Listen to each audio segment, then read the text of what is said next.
Ayan mga kababoy, 1 day old pa lang po yung aming biik.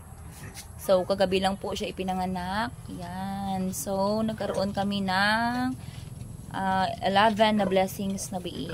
So, ayan. Ayan. So, ayan sila.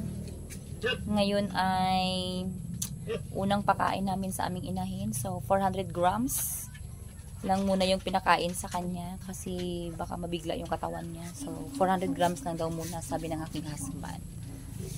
So, ako muna yung nagpakain sa kanya kasi umalis siya. So, yung utos sa akin is pakainin daw siya. Kagabi lang siya nanganak mga kababoy ha. So, hindi siya kumain kaninang umaga. Then, ngayon yung first niyang kain ng pagkatapos niyang nanganak. So, 400 grams lang daw yung ipakain ko muna sa kanya. So, yan. So, 1 day old pa lang po yung mga biik niya. Yan. So, yan. So, 11 babies, biik. So, yan. So, yung nanay kasi ng inahin namin na ito is Dorok Landrace.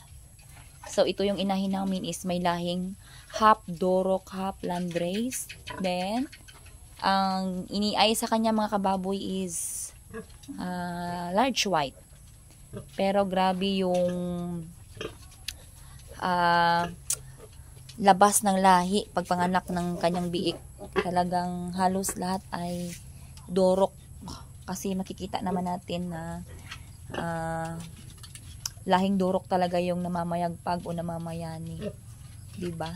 Kasi sa 11 sila, parang 4 lang yung plain white. O, sa 11 biik na ipinanganak niya is 4 lang talaga yung plain white. So, yun yung nakakuha ng large white na lahi ng kanilang tatay. Kasi yung iniay kasi dito mga kababoy is large white. So, talagang ang lakas ng dugo ng nanay na Dorok. Large white kasi yung lahi ng nanay. Dorok Landrace I mean. Then yung giiay sa kanya is large white. So, marami pa rin yung Dorok na lahi. So, 4 lang yung plain white na masasabi natin na siguro namana nila sa kanilang ama na large white. Yan. So, sa 11 blessings natin mga kababoy, so 5 yung babae at saka 6 yung lalaki. Yan, yung isa oh. Ang himbing pa rin ng tulog niya.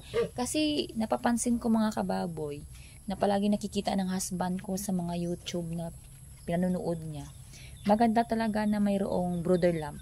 Kasi pag mayroong brother lamb, masasabi mo talaga na yung mga biik mo is hindi talaga nilalamigan. Yes. Kasi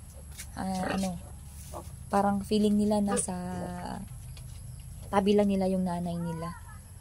Yan. So yan oh, 1 day old pa lang sila mga kababoy. So masasabi talaga natin na hindi sila mahina. Mga malulusog, then buyag lang, 'di ba? 'Yun yung pinakamaliit namin at huling lumabas mga kababoy na ang tawag sa amin ay gipos. Yan. Lalaki siya. Yan.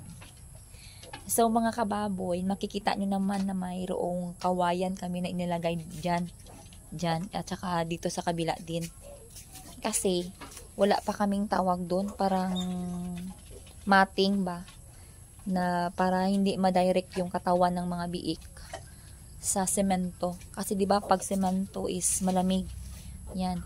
So nilagyan muna ng husband ko temporary ng kawayan na parang mating nila para hindi sila ma-direct sa semento na matulog, para hindi sila malamigan lalo na pag gabi. At sa umaga na malamig yung panahon. So ayan.